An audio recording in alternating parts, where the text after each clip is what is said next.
सोलापूर जिल्हा परिषदेच्या 68 जागांसाठी सदस्य पदाचे आरक्षण आज काढण्यात आले। यामध्ये 68 जागेवरील आरक्षण कशा पद्धतीने निघाले आहेत याची सविस्तर माहिती आपण आज पाहूयात। सोलापूर जिल्ह्यात एकूण 68 झेडपी सदस्य निवडून येणार आहेत। त्या 68 सदस्यांसाठी आरक्षण सोडतीचा कार्यक्रम आज जिल्हाधिकारी कुमार आशीर्वाद यांच्या उपस्थितीत घेण्यात आला। जिल्ह्याच्या 11 तालुक्यातील आरक्षण सोडत पुढील प्रमाणे। सुरुवातीला करमाळा तालुक्यातील आरक्षण सोडत पाहूया। करमाळा जिल्हा परिषद गट आहे पांडे सर्वसाधारण महिला, वीट सर्वसाधारण महिला, कोर्टी सर्वसाधारण महिला, चिकलठाण सर्वसाधारण, वांगी सर्वसाधारण महिला, केम ओबीसी महिला। यानंतर माडा तालुक्यातील जिल्हा परिषद गटाचे आरक्षण पुढील प्रमाणे। भोसरे सर्वसाधारण महिला, मानेगाव सर्वसाधारण, उपळाई बुद्रुक ओबीसी महिला, कुरडू सर्वसाधारण, टेंभुर्णी ओबीसी महिला, बेंबळे सर्वसाधारण महिला, मोडणीम सर्वसाधारण महिला। यानंतर बार्शी तालुक्यातील जिल्हा परिषद सदस्यांचे आरक्षण पुढील प्रमाणे। उपळाई ठोंगे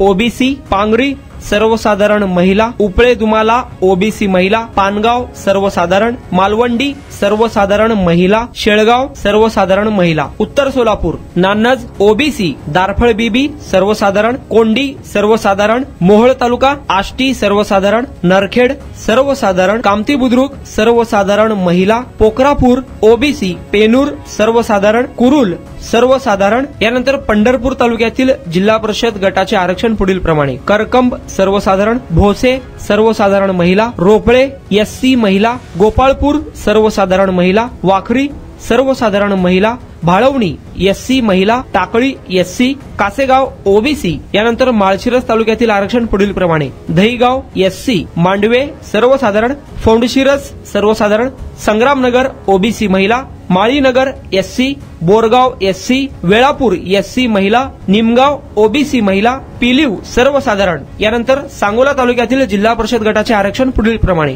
महूद बुद्रुक ओबीसी, एकतपूर ओबीसी महिला, जवळा सर्वसाधारण, कडलास सर्वसाधारण महिला, चोपडी सर्वसाधारण, कोळा सर्वसाधारण, घेरडी ओबीसी महिला। यानंतर मंगळवेढा तालुक्यातील जिल्हा परिषद गटाचे आरक्षण पुढील प्रमाणे। संत दामाजीनगर ओबीसी, फुलजंती सर्वसाधारण महिला, लक्ष्मी दहिवडी एससी महिला, भोसे सर्वसाधारण। यानंतर दक्षिण सोलापूर तालुक्यातील जिल्हा परिषद गटाचे आरक्षण पुढील प्रमाणे। बोरामणी सर्वसाधारण, कुंभारी ओबीसी महिला, वळसंग ओबीसी, हत्तूर सर्वसाधारण महिला, मंद्रुप सर्वसाधारण महिला, भंडारकवटे अनुसूचित जमाती महिला। यानंतर अक्कलकोट तालुक्यातील जिल्हा परिषद गटाचे आरक्षण पुढील प्रमाणे। चपळगाव सर्वसाधारण महिला, Wagdari OBC, Jeur SC, Mangrul SC महिला, नागनसूर सर्वसाधारण, सलगर ओबीसी।